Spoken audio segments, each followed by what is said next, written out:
행동 알고리즘과 자기 통제.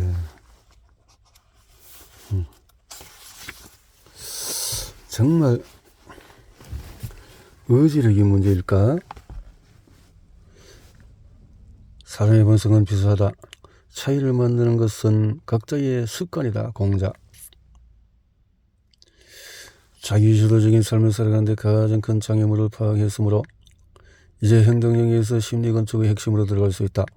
어떤 사람들은 매우 오랫동안의 충동을 극복하는 능력을 갖추고 있다. 충동의 자연적인 통제력을 발휘하는 것처럼 보이며 목표를 평생에 걸쳐서 일관되게 수행한다. 이들은 비정상적인 수준의 의지력을 타고난 게 아니라 누구나 배울 수 있는 전략을 사용할 뿐이다. 이들의 비밀을 알게 되면 아마 당신은 깜짝 놀랄 것이다. 우리는 부정적인 행동을 극복하고 나쁜 습관을 이겨내고 목표를 향해 행동할 수 있다는 것을 알고 있다. 하지만 당신은 가장 높은 목표를 실현할 의지력이 자신에게 없다고 생각할 수도 있다. 당신은 이상과 충돌하는 습관을 버리고 이상을 향해 나아갈 동기를 찾고 자신이 해야 할 일을 실천하고 싶어한다. 하지만 때로는 그럴 수가 없다. 당신은 힘을 발휘할 수가 없다. 중세 이르러 자기 통제 열쇠는 의지력이라고 하는 특별한 힘에 있다고 생각해왔다.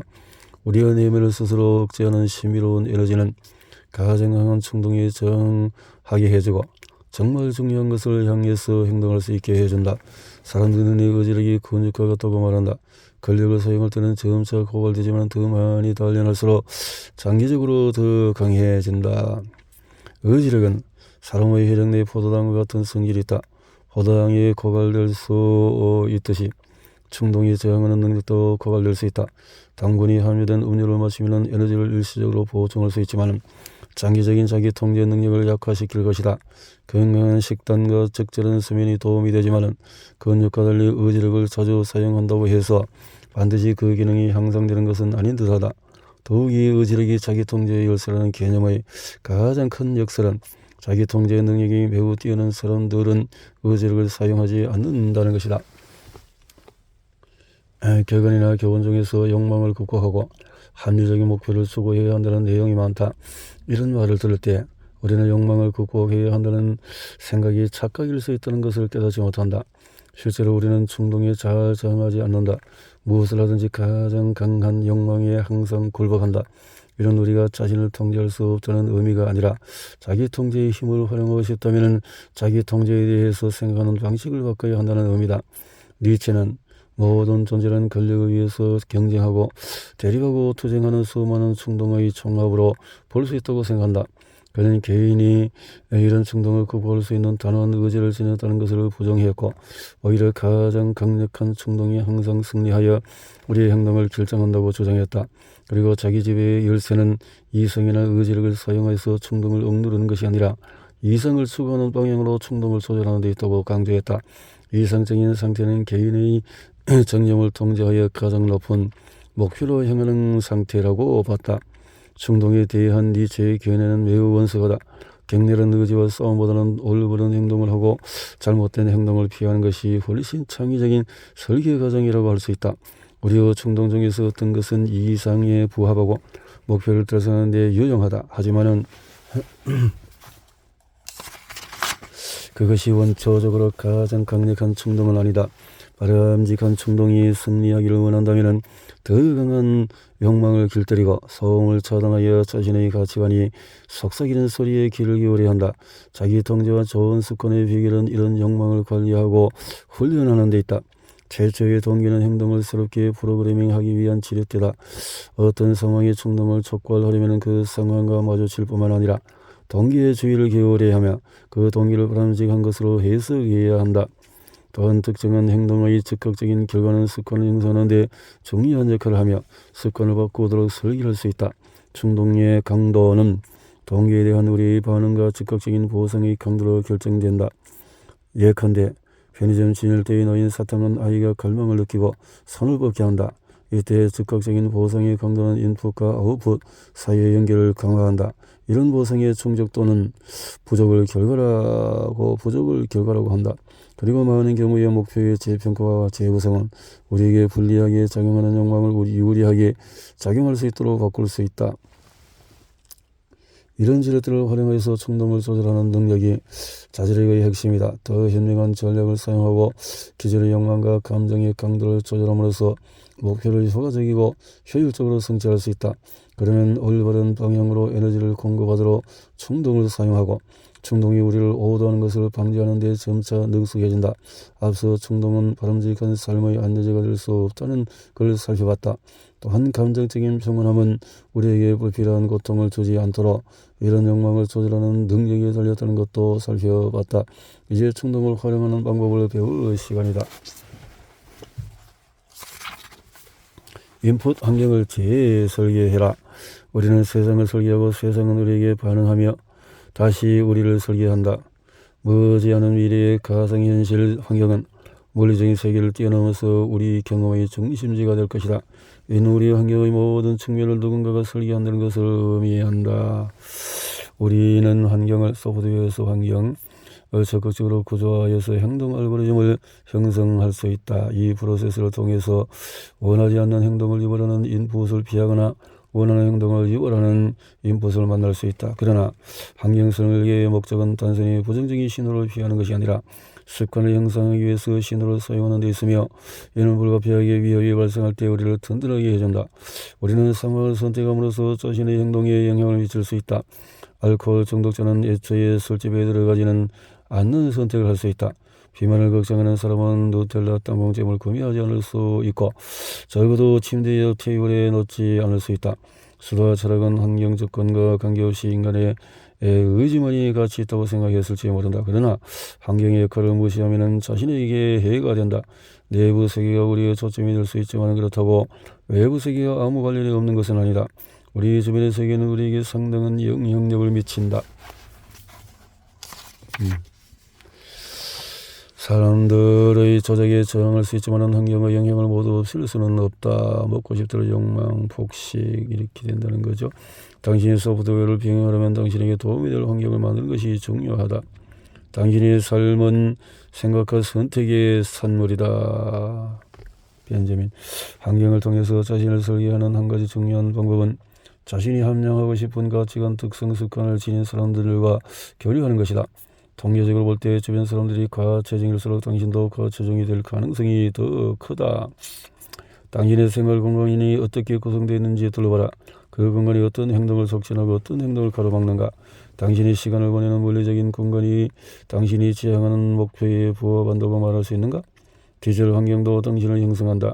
정기적으로 방문하는 웹사이트, 구독하는 팟캐스트, 휴대전화에 설치하는 앱이 당신을 형성할 것이다. 당신을 형성할 것이다.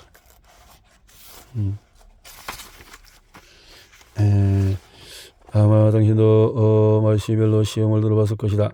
스탠퍼드 대학교 교수를 역임한 심리학자 월터 미셸은 이 고전적인 실험을 통해서 만족감을 지연시키는 자질력이 바람직한 삶의 대부분 중요한 지표와 연결되어 있음을 보여준다. 선택하니 먹고 싶다. 마시멜로, 시멜로, 달콤한 선물. 놀라게도 요청을 성공적으로 수행한 아이들은 이를 악물고 충동을 억제하거나 갈망을 억누리려고 하지 않았다. 그런 방법을 사용한 아이들이 도리어 오래 버티지 못했다. 성공한 아이들은 마시멜로에 대한 욕구를 줄이는 인지 전략을 사용했기 때문에 의지력이라는 근육을 써야 할 필요성을 느끼지 않았다. 이처럼 행동의 인풋을 설계함으로써 습관적인 행동을 조절할 수 있는 여러 가지 방법이 있다. 인풋 설계. 이런 전략 중에 하나가 주의력 분산으로 이 실험의 경우에는 자신을 산만하게 하는 것이다. 유혹적인 자극에서 자신을 산만하게 하는 능력과 자동적인 습관이 자극에 굴복하는 것은 막는 데 효과적이라는 사실이 많은 연구에서 밝혀졌다. 유혹이 물리적인 것이라면 다른 활동에 마음을 집중해라. 하지만 주의해야 할 점은 유혹적인 활동을 하면서 주의를 산만하게 할 때는 자제력을 발휘하기 어렵다는 것이다. 먹는 동안에 정신이 산만해진 사람들은 의식적으로 먹는 사람보다도 얼마나 많이 먹었는지 기억하지를 못한다. 그치. 정신없이 허겁지겁 뭔가 일을 하면서 욕구 따라서 입맛 따라서 그냥 먹어버리면 과식을 해버리는 순간들이 있는 것을 봅니다. 주의력의 또 다른 정도는 마음 챙김을 실천하는 것이다. 마음 챙김을 수련하는 사람들은 갈망의 감정에 대한 인식을 발달시킬 수 있었고, 갈망이 가라앉을 때까지 집착 없이 객관적인 관점으로 자신을 성찰할 수가 있었다. 또 다른 강력한 방법은 감정 영역에서 살펴왔던 인지 재평가다. 우리는 감정적으로 두드러진 자극의 의미를 재해석할 수 있는데, 이와 비슷한 방식으로 유혹적인 자극을 재해석하여 우리에 대한 지배력을 약화할 수 있다. 마시멜로를 곤집 노는 간식으로 생각한 아이들은 자질을 잃고 빨리 먹어버릴 가능성이 더 컸다. 마시멜로가 진짜가 아닌 척하거나 뭉게구름에 비유한 아이들의 욕망을 더 효과적으로 통제할 수 있었다. 이처럼 우리는 유혹적인 음식을 동맥경화를 일으키는 지방으로, 중독성이 있는 미디어 플랫폼을 심리적으로 유해한 소음으로, 약물이나 알코올을 독극물로 재해석할 수가 있다.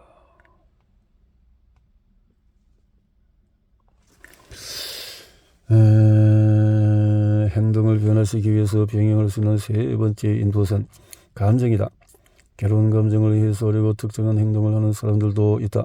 폭언, 강박적인 성관계, 온라인 쇼핑 등인데, 이런 행동이 감정적인 행동을 일시적으로 완화해 줄 수는 있겠지만 문제를 체계적으로 해결해 주지는 못한다.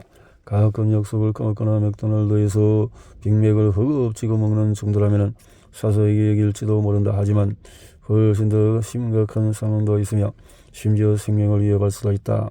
변증법적인 행동치료, 인지행동치료에서 유래한 치료법이며 중독, 자해, 자살, 시도 같은 해로운 행동을 치료하는 데 초점을 맞춘다.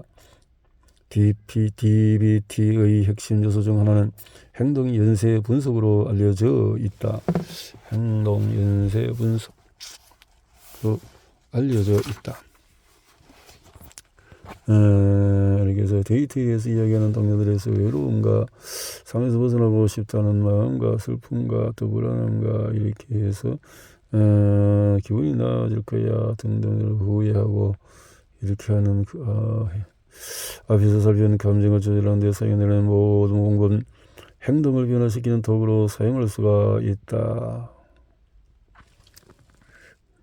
습관은 본질적으로 인풋과 연결이 된 행동이기 때문에 동일한 인풋에 다른 반응을 하는 것이 습관을 바꾸는 좋은 방법이다. 생각을 바꾸자 하는 거죠. 아웃풋, 보상 시스템을 활용하라. 또한 행동의 결과를 변화시킴으로써 우리의 행동을 형성할 수가 있다. 환경 인풋과 행동 아웃풋을 연결하는 욕망의 강도는 결과에 대한 보상으로 결정이 된다. 만약 슬롯머신으로 도박을 해서 돈을 딴다면 이 보상은 카지노의 벨소리와 앉아서 슬롯머신을 당기는 행위 사이의 연결을 촉진하고 강화할 것이다. 이런 연결은 그 다음에도 당신의 갈망을 키우고 행동을 더 습관적으로 만들 것이다. 불행하게도 많은 돈을 잃고 집으로 가는 것은 촉진화를 하는 힘이 더 약하다. 즉각적인 보상이 더 큰 힘을 발휘하기 때문이다. 예컨대 마라톤을 하면서 느끼는 만족감은 오래 오가 주는 즉각적인 달콤함보다는 힘이 약하다. 오래 오가 주는 인풋, 욕망, 행동, 결과. 다행스럽게도 우리는 행동의 결과를 설계함으로써 이런 프로그램을 능력을 활용할 수 있다. 사전 약속이라는 방법을 통해서 게으름을 피우려는 유혹에 직면하기 전에 자신의 행동에 대한 특정한 보상과 벌칙을 설정할 수 있다. 배우고 싶은 악기를 연습하지 않으면 친구에게 매일 벌금을 내겠다는 약속을 함으로써 금전적인 손해를 방지하려는 당신의 욕구를 악기 연습에 활용할 수 있다. 신뢰할 수 있는 친구에게 돈을 맡기고 당신이 구체적인 행동 목표를 달성해야만 돌려받을 수 있게 하면 된다. 사회적인 성능을 활용하여 명확한 목표를 달성할 때 더 많은 보상을 주고 실패할 때 더 많은 불이익을 주는 여러 가지 방법이 있다. 당신이 일으키고자 하는 행동 변화를 공개적으로 해서 자신이 하려는 행동을 정확히 규정한 서약서를 만들고 서명하면 그 행동을 실천할 가능성이 더 커진다는 연구 결과도 있다. 누구나 자신과의 약속을 깨는 것은 실험으로 명시적으로 약속할수록 위반을 더 강하게 경계할 것이다. 이 책을 쓰면서 나는 포커스메이트라는 온라인 앱을 활용했다. 가상적인 공동작업 도구라고 불리는 포커스 메이트는 목표를 달성하기 위해서 노력하는 낯선 사람들끼리 1시간 정도의 온라인 모임을 설정하고 열심히 일하려고 서로를 격려하면서 마지막에는 얼마나 잘 완수했는지를 평가하고 공유한다. 이는 매우 강력하고 효과적인 생산성 도구다. 개인적인 목표를 효율적으로 달성하면 타인의 칭찬과 사회적인 인정을 받을 수 있도록 욕망을 재조정하기 때문이다. 행동에 즉각적인 보상을 주거나 불이익을 가하는 데 유용하다는 기술도 있다. 보상이 벌칙보다 더 효과적인 경향이 있지만 파블로크 같은 웨어러블 기기는 알람이 울려도 일어나지 않을 때, 끊기로 약속한 담배를 피울 때, 먹지 않기로 약속한 패스트푸드 점에 갈 때 전기 충격을 가한다. 이 충격을 받을 때마다 유혹을 이겨내도록 자신을 훈련할 수 있다. 미소 짓는 단순한 행동이 보상의 역할을 할 수 있다는 연구 결과도 존재한다. 목표를 완료한 직후에 미소를 지음으로써 긍정적인 행동을 습관화할 수 있다는 얘기다. 이홍목금은 자신이 정한 목표에 즐거운 활동을 연결하는 방법이다. 축구 게임을 좋아하든 거품 목욕을 좋아하든 멋지게 꾸미고 외출하는 것은 좋아하든 당신은 특정한 목표를 마친 후에 이런 활동을 하도록 계획을 짤 수가 있다. 친구, 축구 게임을 하도록 나에게 허락함. 가고 싶어지만 기말 리포트를 썼어. 보상 시스템을 활용하는 흥미로운 방법 중에 하나는 토큰 경제를 구축하는 것이다. 포커칩, 권리, 수첩의 체크 표지 같은 것으로 토큰을 만들자. 재밌군요. 토큰. 강제의 기능은 어렵거나 불가능한 행동을 하도록 자신에게 강제로 상황을 부과하는 방법이다. 어떤 상황이 몰려올 때 당신은 탈출하기 매우 어려운 긍정적인 감옥에 자신을 가두게 된다. 프로그래밍 기술을 배울 수 있는 무료 온라인 강좌가 많이 있지만 대학 교육에서 배울 수 있는 수준에 도달하고 싶다 하면 이런 강좌는 적절하지 않을 것이다. 무료 강좌는 강제적인 압력으로 작용하지 않기 때문이다. 대학교에 다닌다 하면 등록금을 내고 친구들과 협력하고 교수들의 평가를 통해서 성적과 학위를 얻게 된다. 이런 강제적인 동기는 혼자만의 막연한 의지력보다 훨씬 더 효과적이고 효율적으로 당신을 높은 수준으로 이끌 것이다. 만약에 당신의 갈망이나 죄책감에서 쾌감을 느끼는 성향이라면 그것을 유익한 행동이나 습관으로 만드는 방법도 있다. 예컨대 초콜릿에 대한 충동을 바람직한 목표를 추구하는 데 활용할 수 있을 것이다. 휴식에 대한 요건은 어떨까? 아니면 성욕은 자신을 제한하지 마라. 당신이 가진 모든 충동은 자신을 이상으로 쉽게 이끌 수 있는 도구다. 기존 충동을 활용해서 행동이 자동으로 이루어지게 하는 것이 습관을 형성하는 가장 좋은 방법일 때도 있다. 우리는 충동을 직접 통제할 수 있고 신호와 갈망 사이의 연결을 강화하거나 약화할 수 있으며 감정의 높낮이를 조절하는 데 사용하는 여러가지 기술을 행동하는 지시를 목적으로도 사용할 수 있다. 금욕적인 우리를 괴롭히는 욕망의 힘을 누그러뜨리는 데 활용할 수 있고 나쁜 습관에 빠뜨리는 유혹에서 벗어나기 위해서 활용할 수도 있다. 하지만 나는 당신 마음의 일관성을 시험하기로 굳게 결심했기 때문에 위인들을 가르치면서 얻은 한 가지 방법을 제시하겠다. 며칠 동안 당신은 거칠고 흐름한 옷과 초라한 한 끼의 식사에 만족해야 할 것이다. 참고 견디면서 자신에게 이렇게 물어보라. 이것이 정녕 내가 두려워했던 상황인가? 두려워했던 상황인가? 니체는 더 큰 자제력을 함양할 수 있는 구체적인 방법을 제시했다.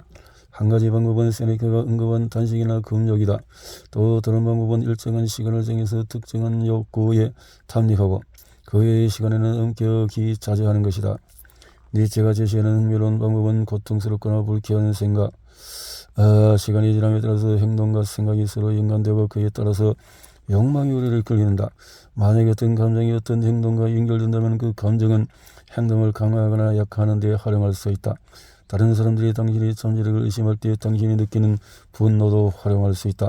이런 분노를 조절하여서 충동적인 실수를 예방하라. 자부심을 이용하여 긍정적인 습관으로 이끌 수도 있다. 악기 연주를 연습할 때 당신이 가장 감동을 주고 싶은 사람들 앞에서 공연하는 모습을 상상해 보는 것도 좋다. 존재하지 않는 청중에게 박수를 받을 때 느끼는 자부심도 꽤 현실적이며 상당한 동기를 부여한다. 사람들이 자선단체에 기부하는 주된 이유는 아마도 관대하다는 기쁜 인상을 친구들에게 심어주기 위해서일 것이다.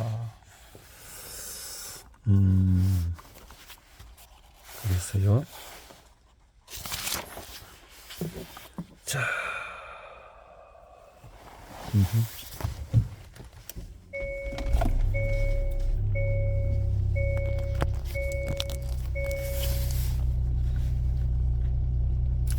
자동화 내면적인 동기를 함량하라.